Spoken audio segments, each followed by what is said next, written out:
Ek en Don ry, en ons het so bietjie minder gesien as normaalweg, en ek kry myself so bietjie jammer.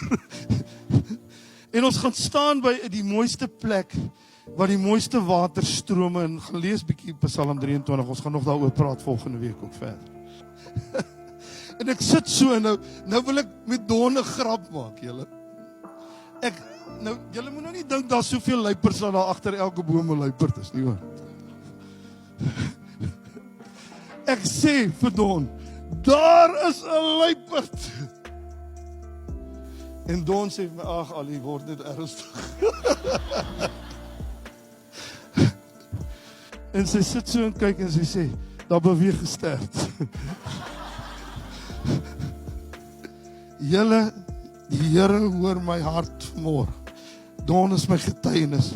Daar loop 'n luiperd.